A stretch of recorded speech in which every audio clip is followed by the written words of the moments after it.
Bonjour à tous, on se retrouve aujourd'hui pour le résultat de SmackDown du 28 août 2020.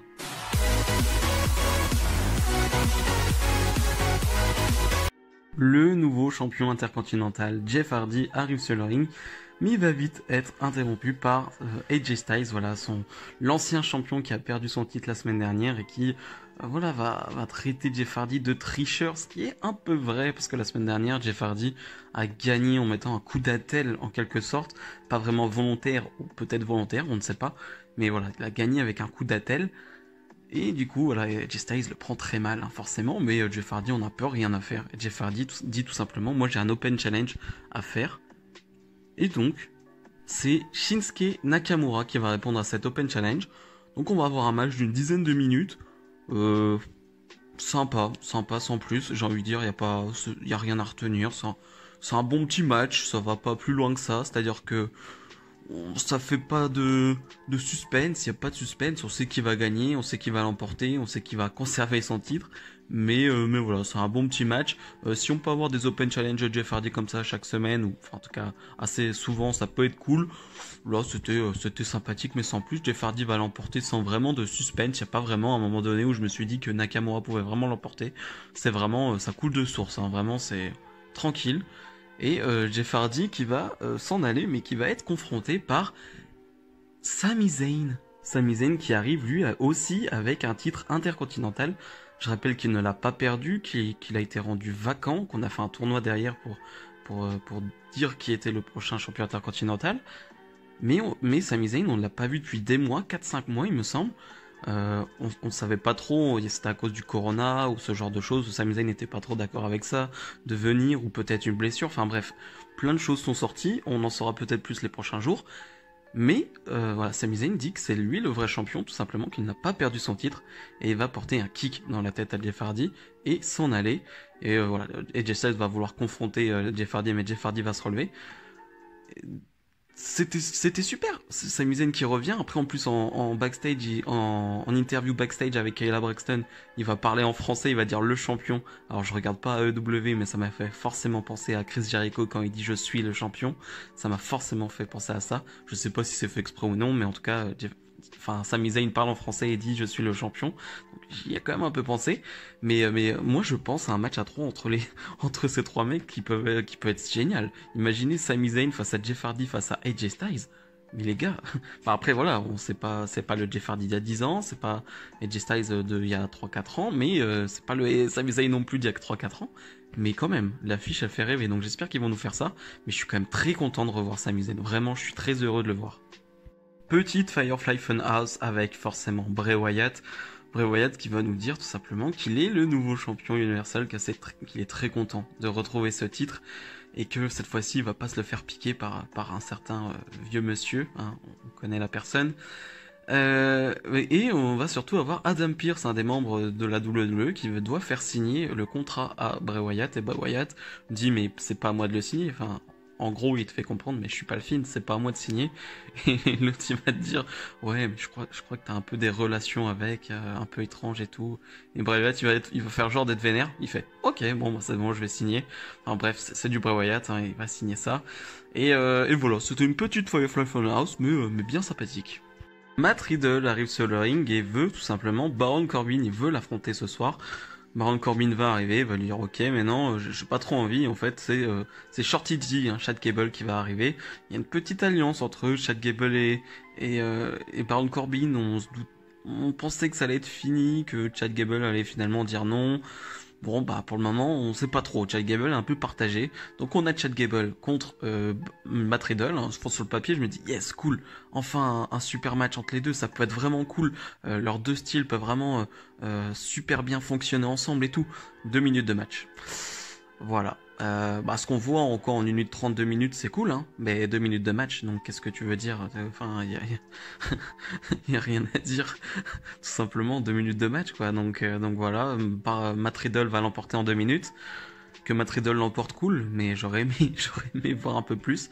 Mais bref, Baron Corbin en backstage va nous dire après qu'il y aura un match ce week-end entre Matt Riddle et Baron Corbin à Payback. on s'en doutait hein, qu'elle allait avoir ce match. J'ai vraiment pas hâte de le voir, vraiment pas hâte. Je déteste cette histoire, je déteste voir Matt Riddle dans une histoire avec Baron Corbin, donc franchement, ça m'énerve.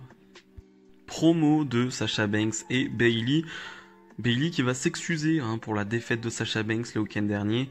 Elle va dire que c'est de sa faute, hein, clairement, et que voilà, elle n'aime pas que ça cause des tensions entre les deux, et que tout simplement c'est de sa faute, et qu'elle ne veut pas que leur amitié soit entachée à cause de ça. Sasha Banks, qui a l'air un peu énervé au début, va comprendre Bayley et va dire que voilà, ce n'est pas grave, enfin bref. Comme d'habitude en fait avec Sasha et Bayley, c'est-à-dire qu'on te fait croire qu'il y a des problèmes entre les deux, et puis le SmackDown d'après, on te dit oh non ça va, on a réglé tout ça. Enfin bref, c'est ça depuis 6 mois ou 8 mois, je sais plus, mais ça fait, j'ai l'habitude, donc voilà, c'est comme d'hab. On va avoir aussi en backstage Nia Jax et Shayna Baszler qui vont les interrompre, eux qui les affrontent à Payback. Parlons-en, hein, parce que bon, la promo de Shayna et Nia Jax, on s'en fout, hein, ils disent vraiment rien d'intéressant. Shayna va dire on se déteste, mais moi je m'en fiche, si je peux vous taper. Ok, dans l'idée, ok, que Shayna se mette avec Nia Jax parce qu'elle s'en fout, elle veut juste frapper Banks et Bayley. Ok, mais ça a été fait n'importe comment à Raw. Enfin, c'était n'importe quoi quand même. Et là, on les met. Je pensais que c'était le coup d'un soir comme ça. Non, elles ont une chance pour le titre tag, carrément. Enfin, je sais pas. Elles se détestaient et en 3 secondes, plus rien, elles se sont plus tapées. Et maintenant, elles ont une chance pour le titre. Enfin bref, il y a rien qui va là-dedans, ça me saoule. J'ai pas envie de voir Shayna et Nia Jax en équipe, ça m'énerve aussi. Strowman face à Gulak, rien à retenir du match, juste Strowman qui a un nouveau haut, un t-shirt dégueulasse. Je suis désolé, mais je déteste sa tenue à Braun Strowman, c'est dégueulasse. Alors j'aimais pas l'ancienne, hein. Alors celle-là, juste le t-shirt qui est comme ça, enfin je trouve ça horrible, je trouve ça nul, c'est moche, c'est vraiment moche.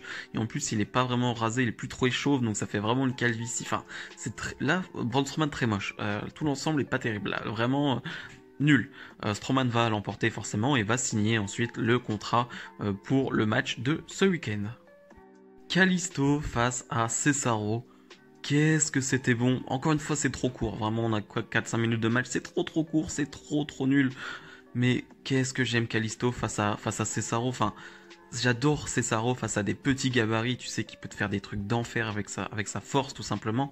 Et Kalisto, mais qu'est-ce qui bouge bien, qu'est-ce qui va vite, qu'est-ce qu'il est intéressant à regarder, Kalisto. Enfin, je suis très content de le revoir, tout simplement, Kalisto. Je suis très content qu'il soit de retour, parce que à SmackDown, il va te donner quelques matchs comme ça de 4-5 minutes, où tu sais que tu vas avoir de l'action et que tu sais que ça va être cool, tout simplement. Tu sais que tu vas passer un bon moment. Et vraiment, là, il y avait des moves, mais trop bien. Vraiment, c'était vraiment super, mais bon, mais trop court, vraiment trop court. Voilà, il va avoir une intervention de Nakamura et Cesaro va l'emporter. Et en fin de match, la Lucha House Party va plutôt se réconcilier. Il n'y a pas trop d'embrouille cette fois-ci, mais tu sens que c'est un peu tendu entre les trois. Mais voilà, en tout cas, j'espère qu'on verra Kalisto catcher plus souvent chaque semaine à SmackDown. Nikki Cross en backstage avec Tamina qui parle un peu de Alexa Bliss, de voilà comment elle va. Et Nikki Cross, elle sait pas trop, voilà, tout simplement. Elle parle pas trop à Alexa Bliss en ce moment. Et Alexa Bliss va arriver. Et Alexa Bliss avec un tout nouveau look, ou alors son ancien look plutôt, quand elle était plutôt heel. Et voilà, Nikki Cross qui va lui dire ah, tu penses que c'est une bonne idée de changer de look et tout, ça te fait pas penser, ça fait penser au Fiend, voilà tout ce qui s'est passé avec le Fiend. Je rappelle que Alexa Bliss devait avoir une intervention lors du dernier match à SummerSlam, mais que suite au plan avec Roman Reigns et tout, ça a été abandonné. Donc en fait toute l'histoire avec Alexa Bliss, on s'en est foutu hein, à SummerSlam vraiment. Et Alexa Bliss qui va avoir un moment d'hésitation, où elle est perdue tout simplement, les yeux dans le vague, et les yeux, oui, dans le vague, oui, dans le vide. Ouais, bref. Et elle va s'énerver d'un coup. Je pensais que t'allais être plus sympa avec moi, avec Nikki Cross, que t'allais être plus compréhensible, et elle va casser le mug de Nikki Cross et s'en aller. Et on sait que quand le Fiend approche quelqu'un, la personne change ou alors revient à son ancienne personnalité. Et c'est peut-être le cas avec Alexa Bliss, mais dans tous les cas, c'est très intéressant. Voilà, marre de cette Alexa Bliss fade et qui sourit et qui est trop gentille. Je n'aime pas cette Alexa Bliss. Match 3 contre 3, Biggie et Heavy Machinery face à Sheamus et Miz et Morrison. Un bon petit match, vraiment 10 minutes de bonne action. Moi je vous avoue que je suis pas très difficile à partir du moment où je vois Biggie et John Morrison catcher. je suis heureux. Donc je suis pas très difficile pour le coup. Je suis très content de les voir en action. On continue de nous mettre Biggie en avant. Là, c'est un peu le main event en quelque sorte. Hein, c'est le match main event. Donc Biggie qui est dans le main event dans un match à 3. Mais attention de pas non plus trop le mettre avec Otis, enfin avec Heavy Machinery. Je veux un vrai push solo, hein. Je veux pas voir Biggie qui se retrouve dans des matchs 2 contre 2 ou 3 contre 3. Hein. Voilà, c'est pas ce que je veux en tout cas avec Biggie. Et voilà, on a de la bonne action, mais c'est très classique. Sheamus va partir pendant le match, mais ce qui va donner un peu la victoire à Biggie qui va faire le tomber. Voilà, un bon petit match, mais voilà, pas exceptionnel non plus, mais ça faisait le taf. Et le segment final de ce SmackDown, le segment choc, j'ai envie de dire, le responsable, voilà, qui doit faire signer le contrat à Roman Reigns est là, et Roman Reigns va nous dire, voilà, ce dimanche à Payback, je serai champion Universal. Ce n'est pas une prédiction, c'est un spoiler. Et la caméra va se tourner sur le canapé et on a Paul Heyman qui est là. On a une putain d'alliance, je suis désolé pour le putain, mais on a une putain d'alliance entre Paul Heyman et Roman Reigns. J'étais pas emballé dans le sens pour le retour de Reigns, dans le sens où tout le monde s'enflammait pour un heel turn. Est-ce que c'est vraiment un heel turn? Parce qu'au final il a attaqué le Fiend et Strowman qui sont plutôt des heels en ce moment, donc est-ce que c'est vraiment un heel turn? C'est plutôt un gros babyface pour le coup, le gars qui attaque deux heels. Et là, l'associer avec Paul Heyman, être un Paul Heyman guy comme on dit, là on est clairement sur du heel. Là on est sur du très très lourd. Je suis pas un grand fan de Roman Reigns, même si le catcheur je l'adore parce que c'est un excellent catcheur, mais je le trouve beaucoup de difficultés au micro. Et lui donner Paul Heyman, c'est vraiment le meilleur choix possible. C'est vraiment le meilleur truc. C'est-à-dire que tu as la plus grosse faiblesse de Roman Reigns, tu lui donnes Paul Heyman, ce qui fait que, tu sais, c'est comme si t'avais un certain niveau et il te manquait un truc, et tu as ce truc et tu es au niveau max. Et là, pour Roman Reigns, c'est ça. C'est vraiment ça pour moi. Pour moi, il est au niveau max. Il est au niveau maximum. En plus, là, il est revenu. Il est super, super costaud, encore plus qu'avant. Donc, il est encore plus impressionnant. Méga charisme, Roman Reigns, il n'y a pas de souci là-dessus. Donc, là, tu lui donnes le truc qui fait que tu te dis, ok, là c'est sérieux, là c'est très sérieux. Roman Reigns avec Paul Heyman, c'est du très très lourd, c'est du très sérieux, et ça donne envie. Alors on verra bien pour dimanche s'il doit remporter le titre ou non, voilà, on verra. Est-ce qu'il va venir avec Paul Heyman dimanche? Est-ce que Paul Heyman va faire une présentation? J'adorerais voir Paul Heyman faire une présentation de Roman Reigns, ce serait génial, mais on verra bien. Mais dans tous les cas, ça me donne une hype immense. Bilan de ce SmackDown, c'était pas si mal, mais encore une fois, faut que le catch soit remis au devant de la scène, j'ai envie de dire. C'est-à-dire que des matchs de 3 minutes, 4 minutes, 5 minutes, ouais, bon, au bout d'un moment, je voudrais un vrai bon match, quoi. C'est-à-dire que on a des matchs sympas, mais on n'a pas d'excellents matchs. Et tu aurais pu en avoir. Mais en tout cas, tu as des histoires, tu as des segments qui font avancer des histoires, ou qui en commencent. Et ça, c'est très intéressant.